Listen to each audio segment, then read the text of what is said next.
It started with a knock, sharp, impatient, and unnecessary. I opened the door to find Karen Hathaway, president of the Westwood Pines HOA, standing like a queen surveying her land. Clipboard in hand, heels planted firmly on my walkway, and flanked by two board members who looked like they regretted being there. "You've been warned about your addition," she said, using finger quotes with theatrical flair. "We've issued 3 notices, and you failed to comply." I took a deep breath. "Karen, that addition is a Department of Homeland Security resource center. It was approved under federal oversight." She scoffed. "I've lived here 23 years. I've seen every plan. That structure wasn't on the original blueprints." "That's because it was classified." She ignored that entirely. "I've scheduled a crew. Tomorrow at 9 a.m. That thing's coming down. You've had enough warnings." I didn't say another word. I didn't have to. The next morning I stayed home. Sure enough, at 8:45 a.m., a contractor truck rumbled into the neighborhood. Karen followed in her pearl-white SUV, stepping out in a blazer and heels like she was running a city press conference. She ordered the crew onto my property, pointed at the reinforced communications hub nestled near the back of my lot, and declared, "Flatten it." The crew hesitated. The lead contractor squinted at the structure, noting its odd lack of windows, steel-reinforced seams, and heavy surveillance dome atop. "This looks important," he muttered. "It's illegal," Karen said. "I'm the president of this HOA, and I say it goes." What none of them realized was that the moment the contractor set foot inside the structure's perimeter, a silent alarm had been triggered.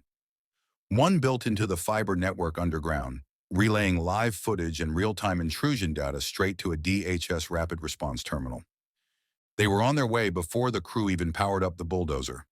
By 9:12 a.m., 3 unmarked black Suburbans and a DHS tactical unit had arrived, lights off but urgency unmistakable.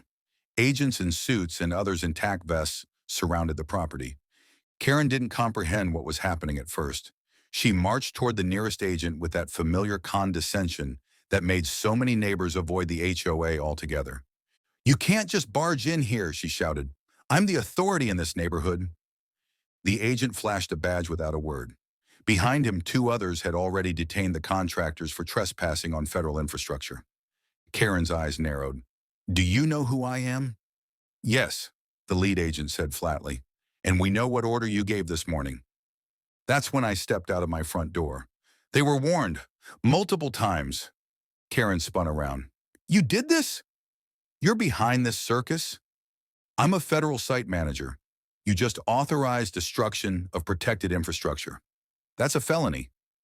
She laughed nervously. "Oh, please. You think I'm going to jail because of some little shed?" The agents didn't laugh. They read her rights on the front lawn of her own HOA kingdom. Karen Hathaway was arrested for obstruction of a federal operation, conspiracy to destroy government property, and unauthorized access to classified infrastructure. The investigation later uncovered that she had bypassed the HOA's own process to push the demolition, believing she was above protocol. The board distanced themselves immediately. 2 members resigned.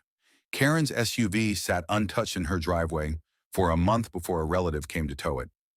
In the weeks following, the neighborhood buzzed with cautious whispers. I received 2 handwritten apology notes from former board members. One even baked me a pie.